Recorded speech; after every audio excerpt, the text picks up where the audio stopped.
on Terumot, Perek Yud Mishnah Aleph, the first Mishnah of the 10th chapter of Terumot. We're now going to discuss, the Mishnah now turns its attention to what's called Noten Tam.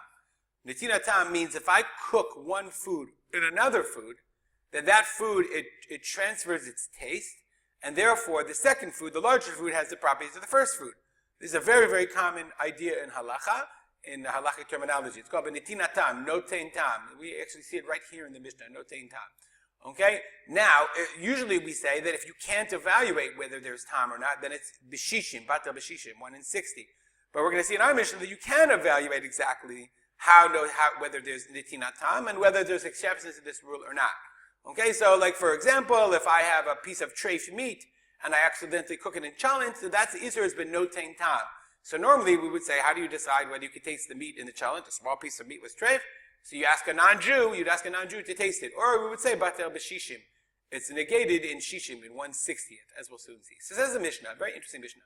Batzal shenatno betoch adashim. Let's say I placed batzal, okay, onion in adashim, in lentils. I cooked batzal, I put it in there after I cooked it. Says the Mishnah, im shalem mutar. If it's complete, then it's mutar, then I just take it out.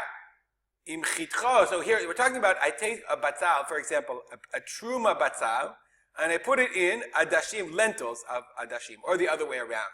So I want to know, is there a transfer of taste from batzal, from the Terumah to the lentils? Okay, so the Kahati says this is talking about la'achar bishulam, according to the Rambam. Okay, after I cooked it, I must be hot or something like that. Okay, or not hot at all. It's very unclear.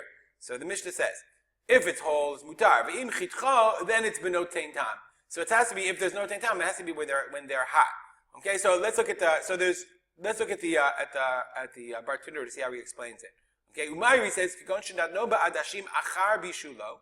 It's talking about I put it in the adashim, in the lentils after I cooked it. V'yatsumi menu meimav. So somehow I cooked this onion, and the taste of the onion, the strength of the onion, already left it.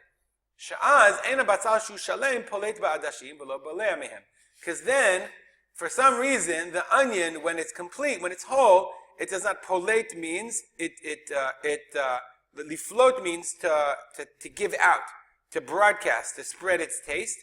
It doesn't suck up the taste of the adashim. Aval, but he says it's obvious. If you cooked the onion in the lentils, pshita de yahev ubala tam. It's obvious that it gives tam af kishehu shalem. So this is a very interesting. It's not 100% clear to me what exactly is the case here when he said when you have a whole batzal, a whole onion that's not notein tam. Normally we would say, so it must be, the Rambam says, and also it's either Barakati or the Rambam, it must be after you cooked it. You placed it in the adashim after you cooked it whole. Okay, but normally if you cook an onion in another food, if I cook a Terumah onion in a pot, a chalit pot of chulin, then it's benotein tam. I have to see, did the onion spread? But even if you did cook it before, but then you cut it up, then it's benotein tam. Then it's, and how do you do notein tam? How do you decide whether it gives off taste? In this case, ta'im hu kohen. You ask the kohen to taste it. He says, you tell him, taste these lentils, and you ask him, do you taste onion or not? Shemutar b'chulin b'truma. Then it's mutar, because the kohen is allowed to eat chulin and truma. Eat lebehu ta'amad the truma kol asur zarim. If they have the taste of truma, then it's all asur to zarim, to non-kohanim.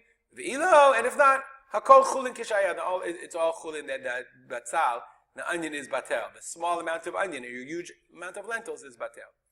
Ushar kol tavshil. Any other food, ben shalein ben mechutach, whether it's cooked or whole, cut or whole, benotein tam. Then it's always benotein tam. You have to check whether it's notein tam, whether it gives taste or not. So for whatever reason, a whole onion, once it's cooked, the Mishnah felt was an unusual case. Rabbi Yehuda matir b'tzachana. Rabbi Yehuda permits tzachana. She'eno elo litol et hazu'uma. The only reason you put it is to remove the zu'ama, the stench, the smell. Let's look at what we're talking about. Matir b'tzachana. Im natan batzal shel truma. Let's say you accidentally put an onion of truma b'tzachana. What is tzachana? She'im dagim ktanim akvushot b'tzir. Small onions that are kavush. Kavush means they are brined. They are soaked in tzir, in salt water. I.e., these are small, like sardines, for example.